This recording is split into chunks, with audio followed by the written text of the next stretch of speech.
Hello friends, मैं हूं अजीज शेख। आप देख रहे हैं मूवी स्टॉक शो चैनल, जिस पर आज मैं रिव्यू करने वाला हूं डिज्नी प्लस हॉटस्टार पर रिलीज हुई ग्रहण सीरीज को। जिस सीरीज में आपको देखने के लिए पूरे 8 एपिसोड्स मिलते हैं और हर एक एपिसोड्स की लेंथ 40 से 50 मिनट की है। यानी कि ये सीरीज आपका कम से कम 6 से 6.5 घंटे तक का टाइम ले लेगी। जो आपको इस सीरीज के लिए देना भी चाहिए या नहीं, मैं आपके वही डाउट्स को क्लियर कर दूंगा। लेकिन पहले आते हैं इस सीरीज की कहानी पर, जिस कहानी की टाइमलाइन पास्ट और प्रेजेंट से जुड़ी हुई है। जिसमें पास्ट का ईयर है 1984 का, यानी कि सिख दंगों का, और प्रेजेंट की टाइमलाइन है 2016 की। जिस टाइमलाइन में उसी दंगों के केस को फिर से रीओपन किया गया है, क्योंकि झारखंड में चुनाव है और ऐसे मुद्दों पर एक पार्टी दूसरी पार्टी को दबाना चाहती है ताकि वो इलेक्शन जीत सके और सत्ता में अपनी पकड़ को और मजबूत कर सके। और वहीं इस केस की शुरुआत में, यानी कि इस सीरीज की शुरुआत में, एक पत्रकार का मर्डर भी होता है, जिसकी इन्वेस्टिगेशन की जिम्मेदारी एसीपी अमृता कौर को दी जाती है। लेकिन बाद में उनसे ये केस छीनकर उन्हें सिक्स राइट्स के 84 के दंगों का केस दे दिया जाता है। जिस केस में सभी की तरफ से एक ही दंगाई पर सबसे ज्यादा फोकस किया गया था, जिस शख्स का नाम था ऋषि रंजन। तो उस फोटो को देखने के बाद एसीपी अमृता कौर को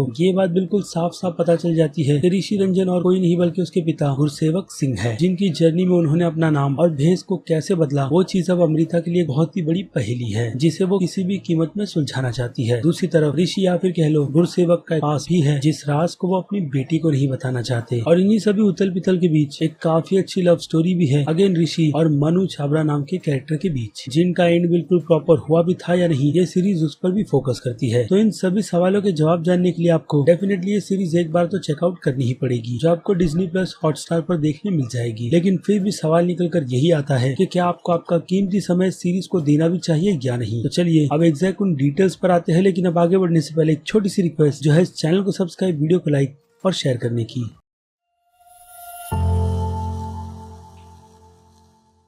सो फ्रेंड्स, इस सीरीज को लेकर मेरी राय क्या है, मैं वो आपके सामने अभी ही क्लियर कर देता हूँ कि मेरे हिसाब से आपको ये सीरीज बिल्कुल भी मिस नहीं करनी चाहिए। भले से ही कोई भी लोग इस सीरीज को लेकर कुछ भी क्यों ना कह रहे हो। हालांकि इस सीरीज के रिलीज से पहले कुछ कंट्रोवर्सीज भी हुई थी, जिसका इस सीरीज से कोई लेना देना नहीं। लेकिन बेमतलब की पब्लिसिटी सभी को चाहिए, चाहे वो बात पॉलिटिशियन, धर्म के ठेकेदार या फिर क्रिटिक्स की क्यों ना हो। अटेंशन के लिए तो सभी बैठे हैं। लेकिन ये सीरीज, जिसकी अडेप्टेशन सत्यवास की लिखी गई नॉवेल 84 से की गई है, वो इस नॉवेल के साथ में जस्टिस करती भी है या नहीं। वेल ऑनेस्टली कहूंगा कि मैंने वो नॉवेल बिल्कुल भी नहीं पढ़ी। लेकिन इस सीरीज को देखकर एक बात तो साफ हो गई है कि क्रिएटर्स की तरफ से इस नॉवेल की अडेप्टेशन बिल्कुल परफेक्ट तरीके से की गई है। इतनी परफेक्ट कि आप सिवाय सीरीज के लंबे होने के अलावा दूसरी और कोई भी कंप्लेंट नहीं निकालोगे, क्योंकि इस सीरीज को उतनी ही ज्यादा ध्यान से बनाया गया है। हालांकि मेरी नजर में ये सीरीज, जो इसका सबसे बड़ा एलिमेंट है सस्पेंस, उसमें कहीं ना कहीं फेल होती है। लेकिन फिर भी ये सस्पेंस उन ऑडियंस के लिए बहुत ही ज्यादा अच्छा है जो इस तरीके की सीरीज के सस्पेंस को एंजॉय करते हैं। और जब सस्पेंस हमारे सामने खुलता है तो वो सस्पेंस भी इस सीरीज के साथ में पूरा का पूरा जस्टिफाई करता है, जिसे देखने के बाद हर कोई सुन हो जाएगा। क्योंकि प्यार के मामले में अगर कोई चीज को इतनी अच्छी तरीके से पर्दे पर दिखाया जाए तो सभी की बोलती बंद हो जाती है। और बात करें दंगों की, तो दंगे सिवाय दर्द के और कुछ नहीं देते। और ये सीरीज भी उस 84 के दंगे के हुए बाद इफेक्ट को दिखाती है कि उस दंगों में जिस किसी ने भी बढ़ चढ़ कर हिस्सा लिया था, उनके हाल प्रेजेंट की टाइमलाइन में कैसे है। और जितने भी एक्टर्स ने या फिर कह लो कास्टिंग डिपार्टमेंट की तरफ से जो कास्टिंग की गई है, उन्हीं एक्टर्स के यंगर और ओल्डर रोल के लिए, उसके लिए तो कास्टिंग डिपार्टमेंट की भी तारीफ अलग से बनती है। क्योंकि सच में इस सीरीज की कास्टिंग हर एक लेवल में अव्वल दर्जे की है। बाकी अभी ही शो के डायरेक्शन की भी बात करें तो शो का डायरेक्शन भी कमाल का है, जो हमें 84 के टाइम पीरियड में बहुत ही अच्छी तरीके से ले जाता है। उसके अलावा एडिटर ने जिस तरीके का जादू इस सीरीज में अपना दिखाया है, उस पर भी तारीफ बनती ही है। भले से ही सीरीज 8 एपिसोड में हमें कितनी भी ज्यादा लंबी क्यों ना लगे, लेकिन जो मोमेंट्स कैरेक्टर्स को दिखाकर कैमरे एंगल से हमें समझाए जाते हैं, जैसे कि पहले 84 के टाइम पीरियड्स को मेंशन कर स्क्रीन पर बताना, बाद में वो नंबर्स फिर से रिपीट नहीं होते ईयर के, क्योंकि ऑडियंस इतनी ज्यादा स्मार्ट तो है कि कैरेक्टर्स को देखकर वो ये चीज बहुत ही अच्छी तरीके से नोटिस कर लेते हैं कि आप टाइम पीरियड किस टाइमलाइन में चल रहा है और किस टाइमलाइन में बिल्कुल भी नहीं। बाकी जो मैसेज इस सीरीज में दिया गया है घटिया पॉलिटिक्स को लेकर, वो मैसेज भी अच्छा है। और शो का बजट भी, जिस बजट से ये शो, मैं आपको ऑलरेडी बता चुका हूँ कि 84 की टाइमलाइन का लगता है। और कैरेक्टर्स को लेकर अब मैं आपको बार बार नहीं बोलूंगा कि किसका काम अच्छा था किसका बुरा था, क्योंकि सभी एक्टर्स मुझे इस सीरीज में अपना 100% देते हुए नजर आए हैं, जिसकी वजह से आप सभी के सभी कैरेक्टर से बहुत ही अच्छी तरीके से कनेक्ट हो जाते हो। और बुरे कैरेक्टर आपको स्क्रीन पर उतने ही ज्यादा बुरे दिखाए जाते हैं ताकि आप उनसे ऑब्वियसली नफरत ही करो। और फिर बाकी बची कुची कसर इस शो के बीजीएम और सॉन्ग्स भी बहुत अच्छी तरीके से करते हैं, जिन्हें बिना ऐसे ही बेमतलब के इस सीरीज में ऐड नहीं किया गया। तो सीरीज को जब इतनी वेल मेड तरीके से बनाया गया है, तो भी कुछ गधों की ऐसी कंप्लेंट है कि इसमें हिंदू और सिख दंगों पर फोकस क्यों किया गया है, उस पॉलिटिकल पार्टी पर क्यों नहीं जो उस टाइम पर इस दंगे में पूरी तरीके से इन्वॉल्व थे। वेल तो इससे उनका एजेंडा बिल्कुल साफ साफ समझ आता है कि वो बस किसी भी सीरीज या फिर फिल्म में उस टाइम पीरियड की पॉलिटिकल पार्टी की बुराई ही देखना चाहते हैं, और अगर उन्हें वो देखने मिले तो फिर सीरीज से लेकर फिल्म उनके लिए एक मास्टरपीस होती है, और अगर ऐसा नहीं होगा और उसमें कुछ धर्म को लेकर दिखाया जाएगा तो फिर सीरीज और फिल्म पूरी तरीके से घटिया होती है। और इनमें से कुछ लोगों को ये प्रॉब्लम होती है कि सीरीज या फिर फिल्म की बुरी छवि उनके स्टेट्स पर फोकस ना करे, क्योंकि इससे उनके शहर की बदनामी होती है। वेल तो उनके लिए सीधा और साफ मैसेज कि कभी भी इस तरीके के रिव्यू करने से पहले हिस्ट्री को बहुत ही अच्छी तरीके से पढ़ लिया करें। जबरदस्ती की वीडियो में बेमतलब का भी ज्ञान देकर कोई फायदा नहीं होता, लेकिन ऐसे लोगों को समझाकर भी कोई मतलब नहीं बनता है, क्योंकि मैं भी वीडियो में उन्हीं की तरह आपको बेमतलब का ज्ञान दे रहा हूँ और अपने टॉपिक से भी भटक रहा हूँ। इसलिए फिर से उसी टॉपिक पर आते हैं, जिसमें अब मैं सीधे बात इस सीरीज की रेटिंग्स की करूंगा, क्योंकि ऑलरेडी मैंने आपको सीरीज से रिलेटेड इसके डायरेक्शन, बीजीएम, एडिटिंग और एक्टर्स की परफॉर्मेंस तक की डिटेल दे दी है। बाकी बची कुछ कसर मैं इसकी रेटिंग के टाइम पर पूरी कर दूंगा। जिनमें अगर मैं बात करूँ इस सीरीज के एक्शन की, तो सीरीज के एक्शन के लिए मेरी रेटिंग 5 में से 2 स्टार की रहेगी, क्योंकि जितने भी एक्शन इस सीरीज में है उन्हें काफी लाइट हार्टेड रखा गया है। भले से ही दंगों के टाइम पर ब्रूटैलिटी कितनी भी क्यों ना दिखाई गई हो, जिसके हिसाब से ये सीरीज फैमिली के साथ बैठकर देखने जैसी नहीं है। क्योंकि उसके अलावा सीरीज में एक छोटा सा सेक्स सीन भी डाला गया है जो आता है और स्क्रीन से चला जाता है, तो अगर वो चीज आपको चलेगी तो ही आप इस सीरीज को फैमिली के साथ बैठकर देखिएगा, वरना मेरी मानो तो ये सीरीज अकेले ही देखना बहुत ही ज्यादा बेस्ट ऑप्शन रहेगा आपके लिए। खैर, तो अब आते हैं कॉमेडी पर। तो कॉमेडी के लिए मैं इस सीरीज को 5 में से 1 स्टार की रेटिंग दूंगा, क्योंकि कॉमेडी के पोर्शन पास की टाइमलाइन में है, खास करके लव स्टोरी में, जो आज के जमाने जैसी बिल्कुल भी नहीं। बाकी ड्रामा की बात करें तो ड्रामा के लिए मैं इस सीरीज को 5 में से 4 स्टार की रेटिंग दूंगा, जिसमें मैंने इस सीरीज के सारे एलिमेंट्स को बहुत ही अच्छी तरीके से ध्यान में रखकर दिए हैं, जिस पर मैं ऑलरेडी बात भी कर चुका हूँ। क्योंकि अगर उन्हीं सभी चीजों को बहुत ही ज्यादा ध्यान से रखकर किसी सीरीज या फिर फिल्म के प्रोजेक्ट पर काम किया जाता है तो वो चीज सभी लोगों को पसंद आती है, और ग्रहण की सीरीज उन्हीं कैटेगरी में से एक है। और अब बात करें इसके सस्पेंस की, तो सस्पेंस के लिए मैं इस सीरीज को 5 में से 1.5 स्टार की रेटिंग दूंगा, क्योंकि सस्पेंस मेरे लिए बहुत ही ज्यादा प्रेडिक्टेबल थे। लेकिन कुछ ऑडियंस के लिए ये सस्पेंस भी बहुत बड़े ट्विस्ट एंड टर्न रहेगी, लेकिन मेरे हिसाब से मैंने इस सीरीज को सस्पेंस की रेटिंग बिल्कुल 1.5 स्टार की परफेक्ट दी है। और अब आ जाए इस सीरीज के थ्रिल पर, तो थ्रिल के लिए ये सीरीज 5 में से आधे स्टार की रेटिंग डिजर्व करती है। बाकी बात करें मास्टर्स ऑडियंस की, तो मास्टर्स ऑडियंस की नजर में ये सीरीज बी की रेटिंग डिजर्व करेगी, और क्रिटिक्स की नजरों में B+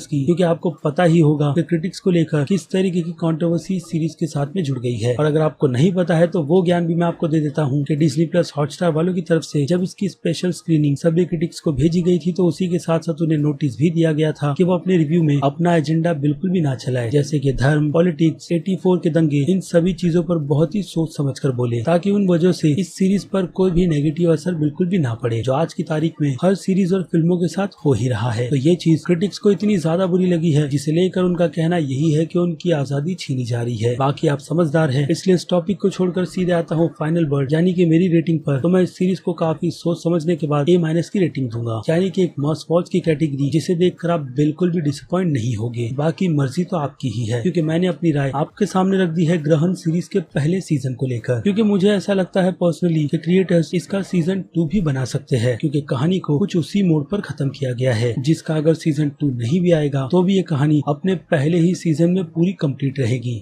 बट डिपेंड तो उन्हीं पर करता है। खैर, तो ये थी मेरी राय Disney+ हॉटस्टार की ग्रहण सीरीज को लेकर, कि मुझे ग्रहण सीरीज पर्सनली कितनी ज्यादा पसंद आई और कितनी नहीं। तो आपको भी अगर ऐसा लगता है तो कमेंट खुले हैं, आप कमेंट कर मुझे बता सकते हो, और जी हाँ, इस वीडियो को लाइक कर भी। तो अब चलिए खत्म कर देते हैं वीडियो को यहीं पर। मैं हूँ अजीज शेख, आप देख रहे थे मूवी स्टॉक शो चैनल, जिसे अगर आपने अभी तक सब्सक्राइब नहीं किया है तो सब्सक्राइब भी कर लीजिए, और बगल में बने हुए इस बेल आइकन के साथ साथ नोटिफिकेशन को भी ऑल पर क्लिक कर दीजिएगा। बाकी मैं मिलूंगा जल्दी आपसे दूसरी किसी वीडियो में किसी और फिल्म या फिर किसी और सीरीज के टॉपिक पर बात करते हुए। तब तक के लिए आप मेरे चैनल के बाकी दूसरे वीडियोस को भी एंजॉय कीजिएगा। Till then, bye.